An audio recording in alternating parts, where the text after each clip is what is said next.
Bonjour à tous, Yvan Mayer, bonjour. Vous êtes évidemment le bourgmestre de la ville de Bruxelles. On va évoquer plusieurs dossiers avec vous et le premier, c'est évidemment la crise de l'asile. Alors vous attendez vraiment aujourd'hui que le fédéral déploie des moyens supplémentaires pour faire face à l'accueil pour l'instant de tous ceux qui ne sont pas encore inscrits? Donc la seule façon de résorber la situation, c'est de traiter les demandes.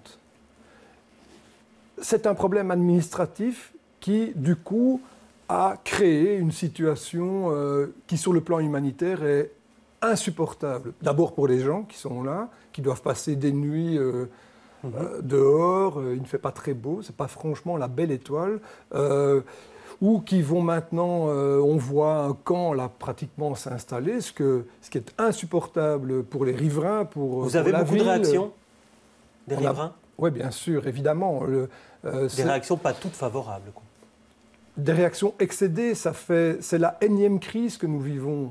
Ce n'est pas la première, quoi. Nous avons connu des crises dans les années, au début des années 2000 qui ont conduit à ce que 11 000 personnes avaient été inscrites à l'adresse de l'Office des étrangers et étaient éparpillées dans les rues de Bruxelles et qu'on renvoyait vers le CPS de Bruxelles à l'époque. Je pense qu'on est parti dans une même situation. Oui. Si on ne gère pas la chose, et il faut gérer la chose du point de vue administratif, il faut que l'Office des étrangers travaille plus vite. Et donc l'ouverture le week-end annoncée. Mais c'est nous qui avons demandé ça. Mais il dit on n'inscrira pas de nouvelles personnes, on fera juste des interviews. Alors votre réaction par rapport à ça, c'est pas suffisant? Mais non, il faut traiter en entier plus de 250 dossiers par jour. Donc, je veux dire, quand nous, les CPS, à l'époque, nous étions confrontés à des problèmes comme ça, vous croyez qu'on nous disait « Oh, ben votre quota, c'est autant ». Non, on doit traiter l'ensemble des demandes. Donc, ils doivent traiter plus et plus rapidement. Et en situation de crise, il faut travailler le week-end, évidemment. Ouais. Nous travaillons le week-end, tous. Et quand Charles Michel dit qu'on pourra enregistrer plus de 250 demandes, que le chiffre n'est pas idéologique, très bien. Ça vous rassure, ça? Non, je pense que c'est un pas dans la bonne direction et j'encourage le Premier ministre à poursuivre dans cette voie. Forcer les gens à travailler le week-end, à faire tout le dossier, pas seulement des bribes de dossier parce qu'ils vont devoir revenir, ils vont devoir refaire d'autres procédures. Donc il faut accélérer le traitement des dossiers, travailler plus longtemps, faire en sorte qu'il n'y ait pas... Parce que, je voudrais dire ceci, on est au début, hein. Nous ne sommes qu'au début de l'affaire. Donc cette situation-là, on va la connaître jusqu'en novembre, décembre? Mais elle va croître. Les gens quittent maintenant la Hongrie, l'Autriche, arrivent en Allemagne. Ils ne vont pas tous être reçus en Allemagne. Vous croyez qu'ensuite, ils vont aller où? Et donc, il faut trouver un logement pour ces personnes avant qu'elles soient inscrites. Est-ce que la ville et la région peuvent faire quelque chose de plus? Non, il faut d'abord inscrire rapidement ces gens à l'Office des étrangers, leur permettre dès lors rapidement d'être pris en charge par fait d'asile, ouvrir plus de centres, plus de places dans les centres faits d'asile et en créer, le cas échéant, dans les deux autres régions. Nous sommes à saturation à Bruxelles. En plus, je tire un peu le signal d'alarme parce que le 1er novembre, on commence le dispositif hivernal pour les sans-abri. Je voudrais qu'on ne mélange pas les problèmes, qu'on n'additionne pas les problèmes. Donc il faut agir dans l'urgence maintenant et travailler à résorber la situation. Vous avez des contacts réguliers avec Theo Franken? Non, aucun, zéro. Il ne vous appelle pas? Vous ne vous êtes pas appelé? Avec Charles Michel, vous avez été en contact? Oui, on a des contacts avec, heureusement, des membres du gouvernement, mais pas celui qui est en charge du dossier. Mais bon, voilà. Ça vous étonne? C'est comme ça. Je pense que voilà, c'est évidemment radicalement différent de ce qui se passait avant. Avant, on avait des contacts et on pouvait dialoguer. On essayait de trouver des solutions ensemble. Ici, ce n'est pas le cas. Je prends acte. Un ministre NVA ne correspond pas aux autres ministres avec lesquels on a pu travailler. C'est un fait. Alors, il y a des déclarations de certains responsables NVA, Lisbeth Homans, la présidente du CPAS d'Anvers, qui dit pas de logement social pour ceux qui ont déjà un logement en Syrie. Dans leur pays. Oui. Alors, ça vous semble tout à fait inacceptable, cette déclaration? C'est mettre de l'huile sur le feu, selon vous? Je ne sais pas de quoi ça relève. mais c'est ahurissant. Je ne sais pas si elle vit dans le même monde que nous. Je ne sais pas dans sa tête quels sont ses référents, mais en tout cas, elle ne vit pas la réalité comme nous. Hein. Donc, donc vous avez une maison en Syrie, donc vous êtes réfugié chez nous en Europe, vous n'avez pas droit à un toit. Enfin, j'imagine. Oui, enfin bon. Voilà, pour moi, ça relève de la droite la plus extrême qui hante la NVA et qui, du coup, je pense, gangrène la politique de ce gouvernement qui devrait, en l'occurrence, prendre des mesures et plutôt que d'avoir de tels propos qui sont hallucinants. Il y a un élan de solidarité très grand. Pour l'instant, on le voit avec tous les dons. Est-ce que vous avez peur que, finalement, dans quelques jours, dans quelques semaines, c'est plutôt les réactions négatives qui se multiplient par rapport à cela ? D'abord, les réactions négatives, elles existent aujourd'hui. Il y a des gens qui sont excédés de voir, encore une fois, cette non-gestion d'afflux de population qui tous arrivent à la ville de Bruxelles. Hein, parce que l'Office des étrangers, il est sur le territoire de la ville de Bruxelles. Et tout le monde doit passer par là. Et le résultat des courses, c'est que les gens, en attendant, ils sont disséminés dans tous les quartiers. C'est insupportable pour les gens. À côté de ça, il y a des élans de solidarité. Il faut évidemment se féliciter de ça. Il y a encore, heureusement, dans notre pays, des gens qui ont le cœur là où il doit être et qui soutiennent des situations comme celle-là. Je veux d'ailleurs dire que ceux qui sont excédés ne sont pas nécessairement pas solidaires de la situation humaine de détresse qui est là, mais ils ne doivent pas, eux, en subir les conséquences dans nos quartiers populaires. Pourquoi est-ce dans nos quartiers populaires qu'en plus on doit venir ajouter de la misère humaine ? Ça suffit.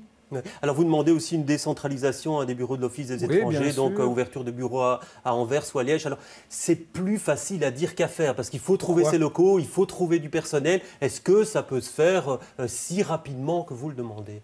Mais bien sûr, c'est une situation de crise. Donc il faut le faire en urgence. Nous sommes un pays qui a des moyens gigantesques par rapport à ça. Il faut décider de les mobiliser, simplement. Et il faut évidemment dire à ceux qui travaillent pour l'État qu'ils ont aussi une responsabilité dans la fonction publique et que nous sommes là pour aider les gens, pour aider les citoyens et pour faire face à des situations critiques comme celles que nous rencontrons aujourd'hui. Donc il faut vaincre ces obstacles-là. Nous sommes dans une situation de crise et d'urgence. Il faut travailler à résorber le problème. Alors on va évoquer un autre gros dossier, c'est la gestion du piétonnier. La presse l'annonçait ce matin, le patron de l'hôtel Métropole va aller en justice contre le piétonnier. Il estime que l'accès aux véhicules est trop compliqué. Il a raison d'aller en justice ? Tout qui veut exercer ses droits dans ce pays doit le faire. Ouais, mais ça vous embête, j'imagine. C'est le sport national à Bruxelles, les recours sur n'importe quel projet. Et si décision de justice il y a, vous devrez vous y conformer. Et donc par rapport à cela, ça risque de torpiller un peu plus le projet, qui l'est déjà beaucoup. Vous trouvez ? Je trouve que le projet se porte très bien. Donc on nous avait annoncé le chaos automobile.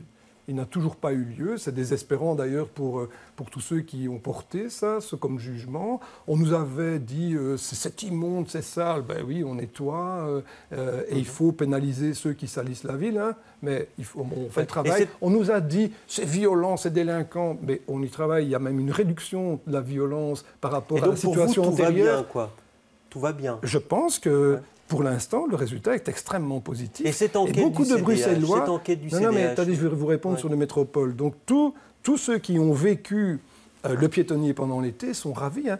500 000 personnes sont passées sur le piétonnier cet été et ils ont pu se délasser. Allez-y, vous verrez, le bruit a disparu. Les gens sont beaucoup plus paisibles en journée. Installez-vous sur une terrasse, vous verrez la différence.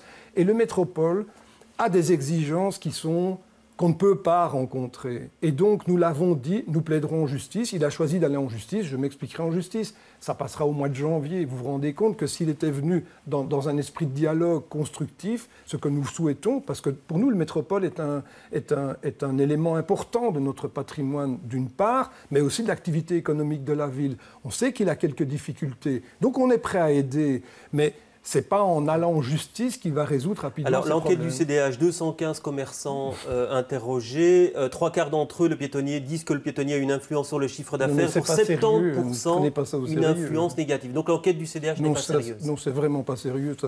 Ça participe au bashing contre le centre-ville, sauf qu'ils viennent avec 2 guerres en retard.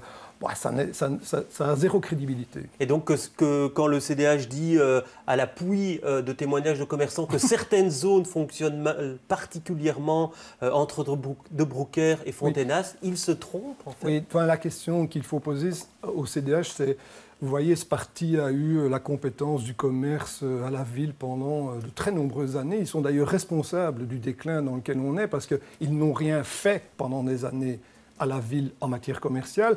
Et puis tout le monde se souvient de la grande mesure qu'a proposée M. Serex quand il était ministre de l'Emploi pour dynamiser le commerce dans le centre. Tout le monde s'en souvient. Vous vous en souvenez? Non, mais vous allez me le rappeler. Ben, moi non plus, parce qu'il n'a jamais rien proposé. Donc en fait, c'est ça. Voilà des gens qui ont été aux responsabilités. Hein, on se demande bien pourquoi ils n'ont rien fait à cette époque-là. Maintenant, ils essayent de faire de l'opposition politique à la ville de Bruxelles. C'est comme ça. Alors, il demande deux choses et je vous demanderai une réponse très rapide. Il demande, un, qu'on revoie tout de suite et qu'on n'attende pas les 8 mois. Je ne vais pas répondre au CDH parce que c'est inintéressant et donc on ne va pas suivre leurs recommandations. Et donc on garde le délai de 8 mois. Non. Le délai de 8 mois, vous voyez comme ils suivent correctement le dossier, c'est impressionnant. Le délai de 8 mois, il porte sur la mobilité, sur la circulation. Il ne porte pas sur le commerce. Sur le commerce, c'est tous les jours que nous répondons à des commerçants. Tous les jours. Depuis le mois de juin, nous répondons aux citoyens, aux commerçants, aux comités de quartier qui veulent des aménagements, des réponses spécifiques. Donc, ils sont franchement à côté de la plaque. Très bien. Merci Yvan Mayer. Et lundi, vous aurez le plaisir de retrouver Fabrice Grosfilet pour l'interview.